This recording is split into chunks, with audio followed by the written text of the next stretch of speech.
So, today we are going to talk about quinolones. Specific learning objectives for this lecture: classify fluoroquinolones with suitable example, describe mechanism, spectrum, resistance, and pharmacokinetics of fluoroquinolones, describe clinical uses, adverse effects, interactions, and contraindications of fluoroquinolones.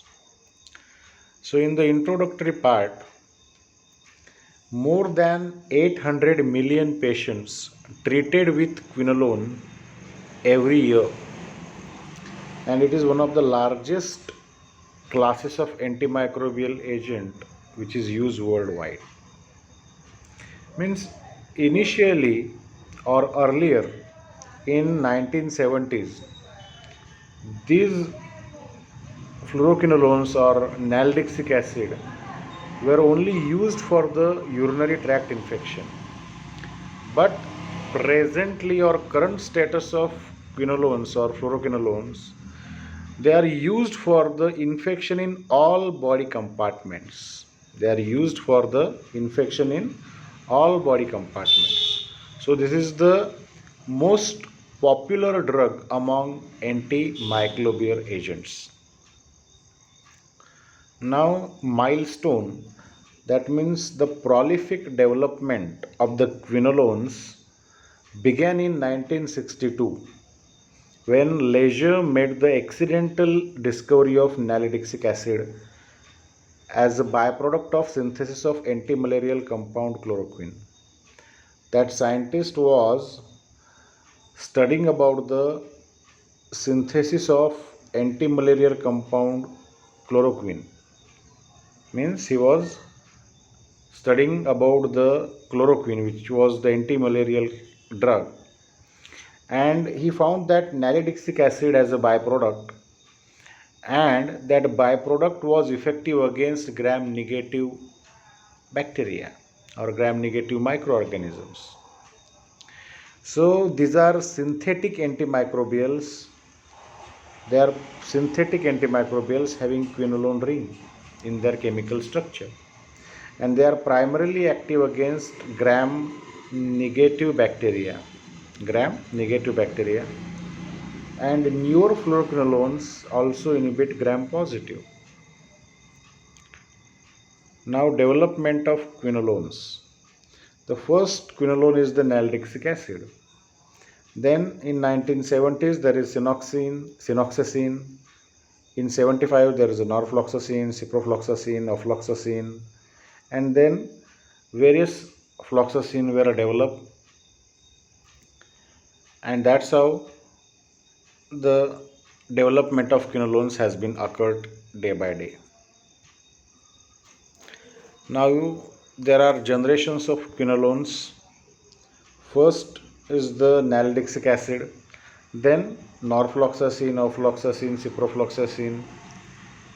Various generations have been evolved day by day, but the classification of quinolones, which is given in the Kedi Tripathi, means non-fluorinated quinolone is the naldixic acid, and fluorinated analogues of the naldixic acid are the fluoroquinolones. Non-fluorinated quinolone is the naldixic acid, and fluorinated analogues of the naldixic acid are the fluoroquinolones. We just have to add fluorine group in the naldixic acid, we got the fluoroquinolones. In the first generation, we have norfloxacin, ciprofloxacin, ofloxacin, and pefloxacin. This ciprofloxacin is the prototype drug. It is the prototype drug in fluoroquinolones which represent the whole class. In the second generation, we have levofloxacin, moxifloxacin, Jemi, Pruli, Lomi, sparfloxacin, pefloxacin, various fluoroquinolones which is available in the clinical practice. Quinolone ring. So this is the quinolone ring, and in this quinolone ring, if we add this fluorine group, we got the fluoroquinolones or ciprofloxacin. Means fluoroquinolones have F substitution at this position, and this F means it's a fluorine. If we add fluorine into the naldexic acid, we got the fluoroquinolones. That's why we said that it's a fluorinated analogues of the naldexic acid. So what is this naldexic acid? Naldexic acid is the first quinolone that has been discovered, and it is a bactericidal against gram-negative bacteria like E. coli, Enterobacter, Salmonella, Shigella, Proteus, Klebsiella. Means it is having narrow spectrum because it is effective against only gram-negative bacteria. Narrow spectrum. This naldexic acid is not active against Pseudomonas or gram-positive bacteria. Mechanism of action, it will inhibit the DNA gyrase enzyme. It will inhibit the DNA gyrase enzyme in the bacteria, but it is a bactericidal. It will going to kill or destroy the bacteria. Pharmacokinetic properties, it is very well absorbed orally. It is very well absorbed orally. It is highly plasma protein bound. But the problem with the naldexic acid is plasma concentration of the free drug is inadequate. Plasma concentration of the free drug is inadequate to produce the systemic effects, and there is a development of resistance rapidly. Resistance develop rapidly. Plasma concentration of free drug is inadequate to produce the systemic effect, or we can say it will produce the subtherapeutic concentration, subtherapeutic plasma concentration. So it will not going to use for the systemic infection or systemic effects, but it will attain high concentration in the urine and gut, and that's why it is used in the uncomplicated urinary tract infection, and it is also used in the treatment of bacterial diarrheas. It is also used as a urinary antiseptic. Naldexic acid is called as the urinary antiseptic in uncomplicated UTI because of E. coli, Shigella, Proteus, and bacterial diarrheas because of Salmonella and Shigella. And adverse effects: nausea, vomiting, diarrhea. There is a blood dyscrasias like hemolytic anemia, allergic reactions like rashes, urticaria. There is a CNS side effects like headache, confusion, convulsions, because it crosses blood-brain barrier. So, because of all these things, it is not so popular drug, and better availability of the antimicrobial agents, and that's why this naldexic acid not used nowadays. Not used nowadays because of the narrow spectrum, not active against the Pseudomonas and gram positive agents. It will not produce the systemic effects because plasma concentration of the free drug is inadequate. It will going to produce resistance very rapidly. The only use of this naldexic acid as a urinary antiseptic because it attain high concentration in the urine and gut. So urinary antiseptic which is used in uncomplicated urinary tract infection because of Proteus, E. coli, and in the bacterial diarrheas because of Salmonella and Shigella. Now, this is about the fluoroquinolones. These fluoroquinolones, we call it as a 5-star drugs. 5-star drugs because of its good oral absorption. When it is given orally, it will get readily absorbed, and the oral bioavailability ranges from 80 to 90%. Oral bioavailability ranges from 80 to 90%. That's why it is convenient for the patient. Means it is very much popular among the antimicrobial agents because of good oral bioavailability, about 80 to 90%. Then after that, it will get widely distributed in all the compartments, in all the body fluids such as pleural, peritoneal, CSF, prostatic fluid, urine in the gut. So it will get widely distributed in all the compartments, and it will get deeply penetrated in the cell or in the tissues, so that it can kill the intracellular microorganisms also. It will get widely distributed in the all compartment, and it will get deeply penetrated into the cell or in the tissue, so that it can kill intracellular microorganisms. Then wider spectrum or broader spectrum. We are discussing about the group of fluoroquinolones, not about the individual drug. So it has a wider spectrum or broader spectrum. First generation fluoroquinolones are effective against gram negative. Second generation fluoroquinolones are effective against gram negative, gram positive. Apart from gram negative and gram positive, they are also effective against intracellular microorganisms like Shigella, Legionella, Chlamydia. So wider or broader spectrum. They are highly potent drugs. Potency of drug is very high, highly potent drugs, and good safety profile. Though they have some side effects or adverse effects, but they are quite safe. They are quite safe as compared to the other antimicrobial agents. So there is a good safety profile as compared to the other antimicrobial agents. Now we will discuss the mechanism of action of the fluoroquinolones. Mechanism of action of fluoroquinolones. Here you can see this is the gram negative bacteria. Gram negative bacteria, and this is the bacterial double stranded DNA, circular chromosome, double helix structure of the DNA of the bacteria, right? Double helix structure.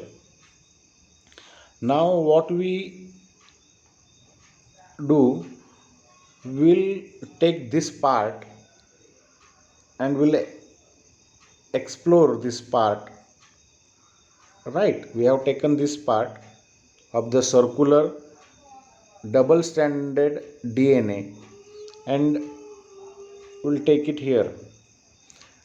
And if you will see this double helix structure of the DNA, as you can see here,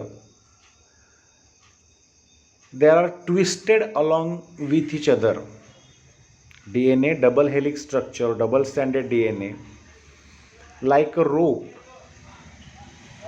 which is twisted against each other, right? Now for the growth and replication of the bacteria, it should open from the center. From the growth and replication of the bacteria, this double stranded DNA, it should open from the center. And if we open from the center of this double stranded DNA structure, what will happen? There will be over twisting. If we open from the center, what will happen? There will be over twisting or positive supercoiling. And if there is a positive supercoiling or over twisting of these two strands, it is not possible to replicate, or it is not possible the process of transcription. Means for the growth we need protein, and for protein there is a transcription. Transcription means formation of RNA from the DNA and replication of the bacteria. For these two processes there is a opening of this DNA strand from the center, and because of that there is over twisting or positive supercoiling at the both the ends, right? Now what nature has provided the solution for this over twisting or positive supercoiling? They provide the enzyme, this DNA gyrase. We are discussing about the gram negative bacteria. So they provide the nature has provided the enzyme DNA gyrase. Now this DNA gyrase, what does it do? This DNA gyrase has two ends or two subunits. First subunit is the endonuclease, which is like a cutter, and other subunit like a ligase, which is like a glue bottle, or for the sealing, or ligase. So ligase unit and endonuclease unit. So this DNA gyrase, what will do with the help of this endonuclease, it's like a cutter. It will cut the one of the strands of the DNA. It will cut one of the strands of the DNA. It will give a cut. Where it will give a cut? It will give a cut over here. And because of that cut, there is a relaxation of this over twisting, or it will introduce the negative supercoiling. It will introduce the negative supercoiling by giving cut over here. And this ligases, what does it do? It will reseal. It will like a glue bottle. It will reseal that strand, and this process has been continued for the transcription and for the replication of the bacteria. Now, where these fluoroquinolones act? These fluoroquinolones, they will going to act on these ligases. It will going to bind on this ligase unit. So what happens? This endonuclease unit will function normally, but this ligase unit can't. So it will give a cut, or it will give a nicks on these strands, but it will not going to religated, or it is not possible to seal that whatever has been cut. So ultimately what happens, that DNA fragments, there is a formation of short DNA fragments. There is a formation of short DNA fragments, and it is not possible for that short DNA fragments for the transcription process or for the multiplication process, and ultimately they will become destroy, or they will become die. And that's how these fluoroquinolones exert its bactericidal effect.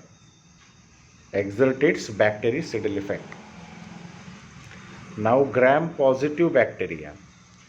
In gram positive bacteria, these are the DNAs or double stranded DNA which are entangled with each other. They are entangled with each other, right? Now this topoisomerase 4. This topoisomerase, one unit is like cutter and second unit is like sealer, or is like a glue bottle. But here there are two cutters on one end and there is a glue bottle at other end. So what does it do? This topoisomerase 4 gives cut over here and here, so that it will means the tangling, it will give solution to the tangling, and they make these two strands separate from each other, so that they will move to the daughter DNA, and they will get replicate or multiply. But fluoroquinolones, what does it do? Fluoroquinolones, again it will bind to the ligase end or glue end or the ligase end, and that resealing function will be stopped here. Again there are two cutters, and what does it do? It will cut over here, it will give cut over here, but there will be no resealing. So again there is a formation of short fragments of the DNA. Again there will be short fragments of DNA. The short fragments of DNA, they are not unable to produce proteins. There will be no transcription, there will be no multiplication, no replication, and ultimately they will die. And that's how they exert bactericidal effect in gram positive also, by using this topoisomerase 4 enzyme. In case of gram negative bacteria, there is a DNA gyrase enzyme. In gram positive bacteria, there is a topoisomerase 4.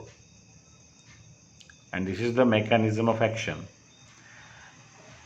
Means in gram negative bacteria, inhibition of the DNA gyrase by quinolones, which normally induces the negative supercoils. which normally induces the negative supercoils in the DNA by doing the strand cutting function. What does it do? It will give a nick or it will give a cut. Why it will give a cut? To prevent the overwinding or over twisting during separation of the two DNA strands. That two DNA strands should get separate. So it will give a nick or it will give a cut. But what happens? This ultimately leads to inhibition of the DNA transcription and replication. So what does it do? These fluoroquinolones? Fluoroquinolones binds to this ligase end and it will not going to reseal. It will not going to reseal. If it will not going to reseal, that means there is a formation of short fragments of the DNA, and that short fragments of the DNA will get ultimately die. Now in case of the gram-positive bacteria, the major target of fluoroquinolones is the topoisomerase 4, which nicks and separates the daughter DNA strands after DNA replication.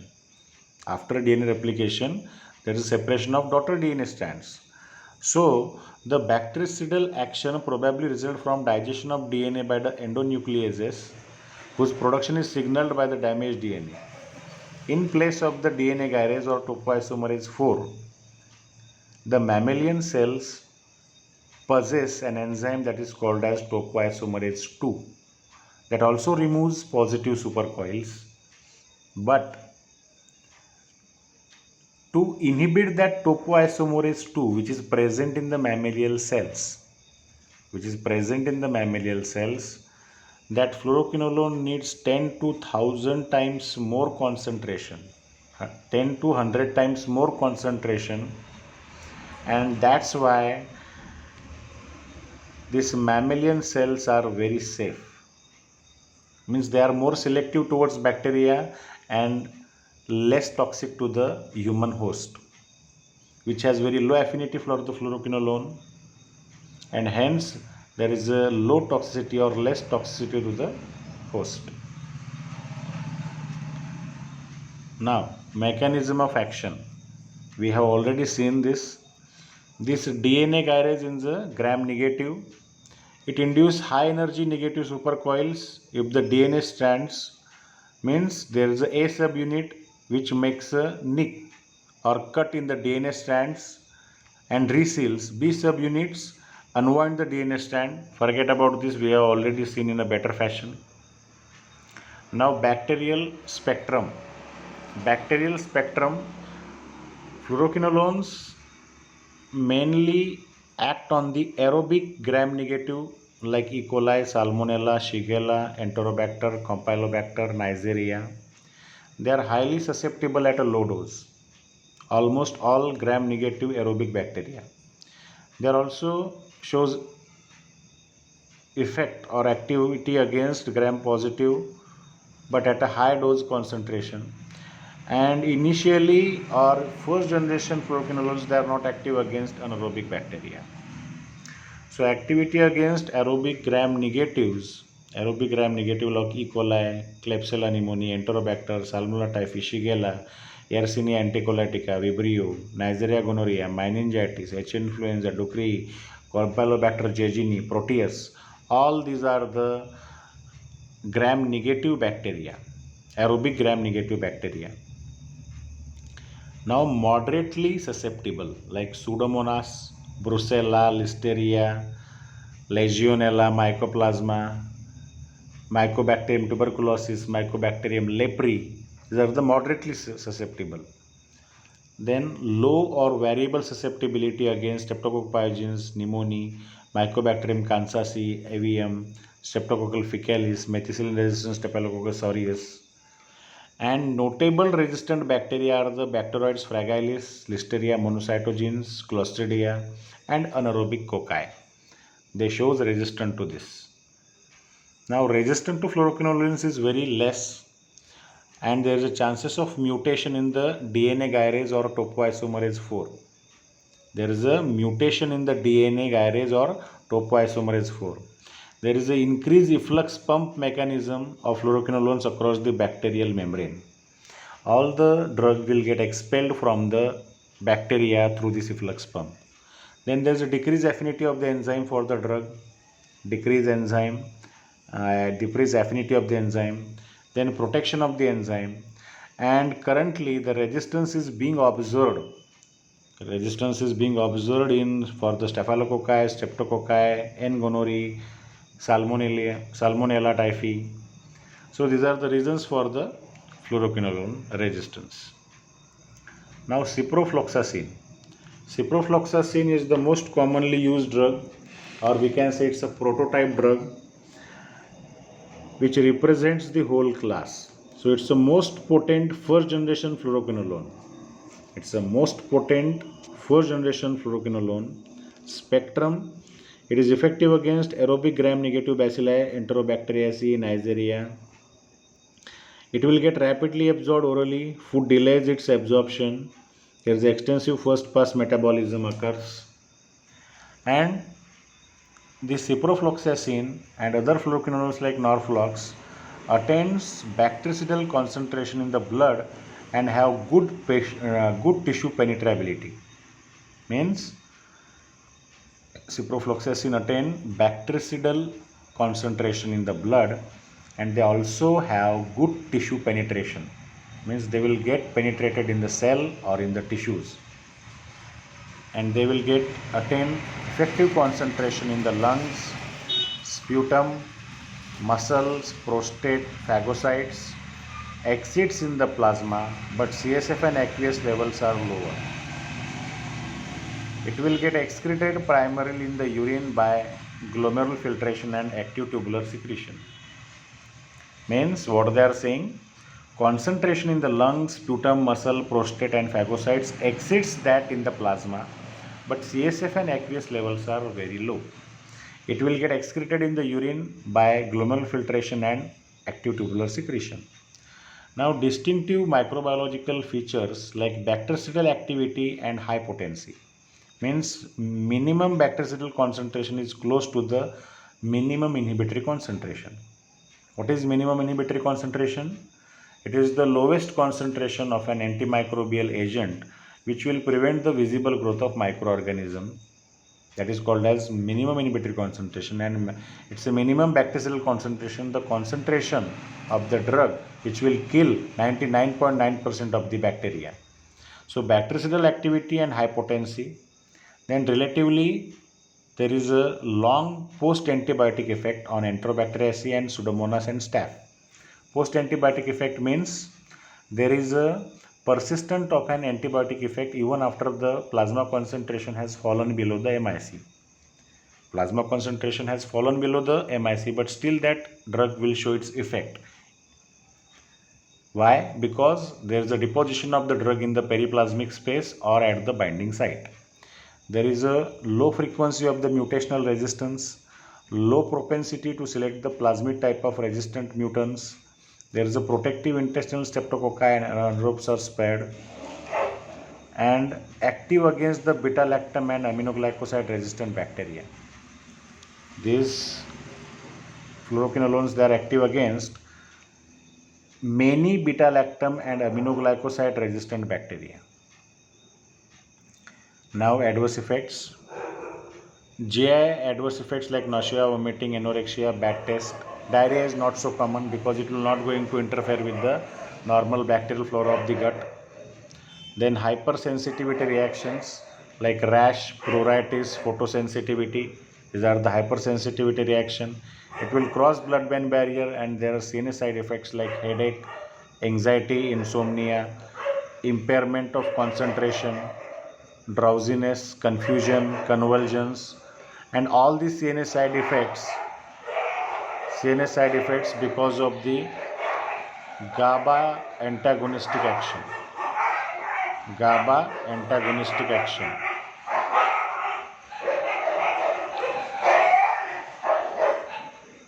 GABA antagonistic action.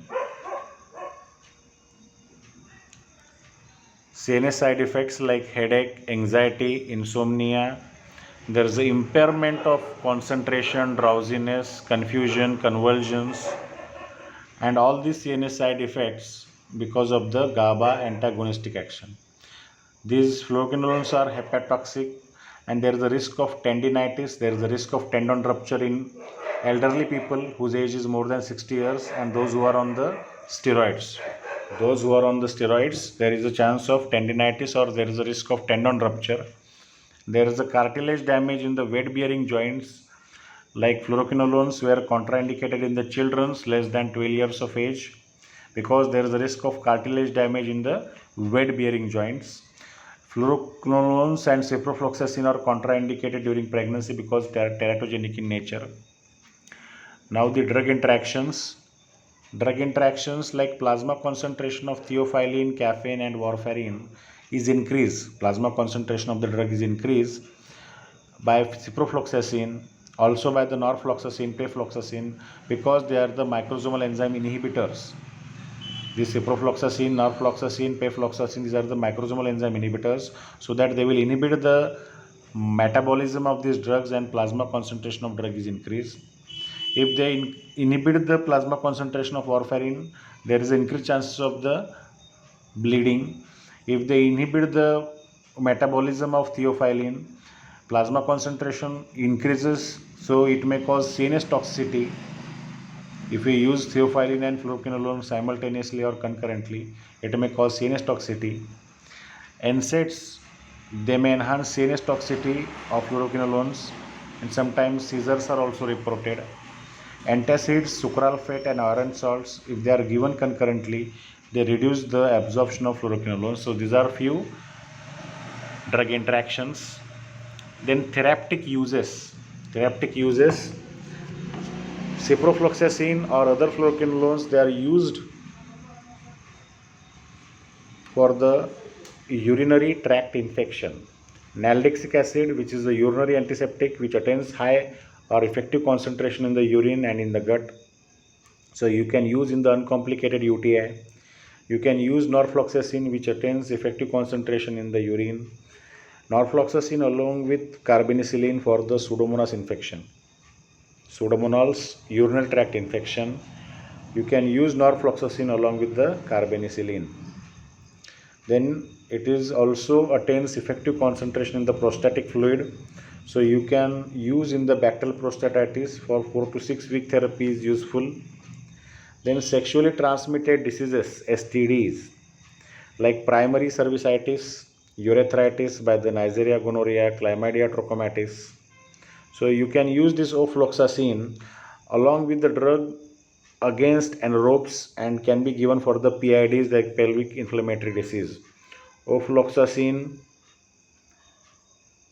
can be used along with the drugs like azithromycin, doxycycline, erythromycin, which are effective against cervicitis, urethritis.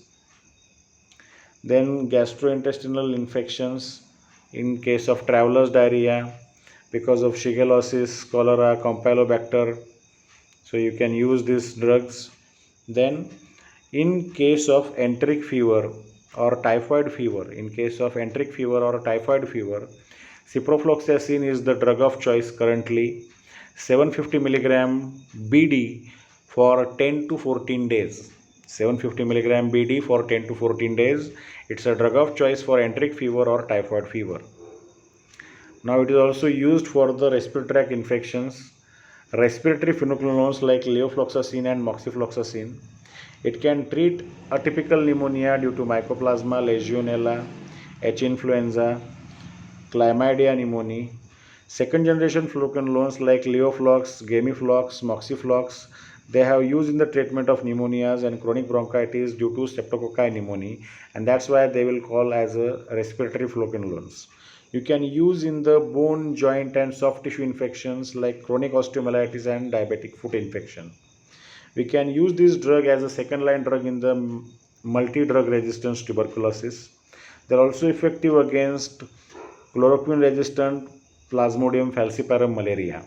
They are also effective against malaria, falciparum malaria, chloroquine resistant falciparum malaria.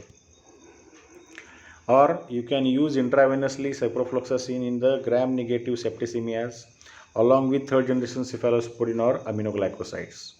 In meningitis, this ciprofloxacin penetration in CSF is not very good, But still, ciprofloxacin has been successfully used in gram-negative bacterial meningitis, especially that occurs in the immunocompromised individual or those with the CSF shunts. It also can cure the meningococcal carrier state. And apart from that, these fluoroquinolones also used in ear infections, eye infections like conjunctivitis by gram-negative bacteria. Topical therapy is also effective, like ciprofloxacin eye drops, ear drops are very much popular. So this is the ciprofloxacin. They have given the, we already discussed all these things. Now the norfloxacin. Norfloxacin is the least potent fluoroquinolone. Least potent fluoroquinolone. Fluorination and addition of piperazine group at the C7, which improve the potency and spectrum of action. Spectrum is like the E. coli, Salmonella, Shigella, Proteus, Pseudomonas. But what is the problem with the norfloxacin? It does not achieve effective concentration for the systemic infection. It produces subtherapeutic concentration. That's why it is not used systemically or for systemic infection. This norfloxacin achieves effective concentration in the urine and gut. So this norfloxacin is primarily used for the UTI, and in chronic UTI it is given for 8 to 12 weeks in chronic UTI. It is also attained effective concentration in the gut, so we can use in the bacterial diarrheas. High concentration in the gut and anaerobic flora of the gut is not disturbed, so we can easily use in the bacterial diarrheas and UTI. But what is the problem with this? It is not effective against the anaerobic organisms and Streptococci pneumoniae, and it do not produce systemic therapeutic concentration, so it is not used for the systemic infection. Norfloxacin, it will going to produce nausea, vomiting, diarrhea, and it will also produce as the CNS side effects. Pefloxacin. Pefloxacin, it is the methyl derivative of the norfloxacin. More lipid soluble, completely absorbed orally. It will penetrate tissue better and it achieves higher plasma concentration as compared to the norfloxacin. More lipid soluble, completely absorbed orally. It will having better tissue penetration and it achieves higher plasma concentration. Dose of the pefloxacin has to be reduced in the liver dysfunction, not in renal dysfunction. Passage into the CSF is greater than other fluoroquinolones, means it will going to penetrate CSF better. Passage of CSF is better. Passage into CSF is better than other fluoroquinolones. So it is the preferred drug for the meningeal infection. Pefloxacin is preferred drug in the meningeal infection. Ofloxacin, there is the addition of oxazine group at N1 position. So spectrum is similar to the ciprofloxacin. 95% oral bioavailability. Half-life is 4 to 7 hours. Better CNS penetration. So where we can use this ofloxacin in the UTI, GI infections like gastroenteritis, pelvic inflammatory disease, respiratory tract infection, soft tissue infections, systemic infections. So it is also used, this ofloxacin, in the Mycobacterium leprae, in the Mycobacterium tuberculosis, and it is also used in the pneumonia because of the chlamydia or mycoplasma or community acquired pneumonia. Then levofloxacin, most commonly used drug, one of the most commonly used drug, levofloxacin nowadays. It shows 100% bioavailability on oral administration. It is the active levoisomer of the ofloxacin. There is improved activity against Streptococci pneumoniae and some other gram-positive and gram-negative bacteria. And primary indication of levofloxacin is the community-acquired pneumonia because of Legionella, Mycoplasma. It is effective in chronic bronchitis also, and that's why it is called as the respiratory fluoroquinolone. It is called as the respiratory fluoroquinolone. Then moxifloxacin. Moxifloxacin, it particularly acts on gram-positive, and that's why it inhibits the bacterial topoisomerase 4 is the major target for the moxifloxacin. It comes under second generation. It is having high activity against Streptococci pneumoniae.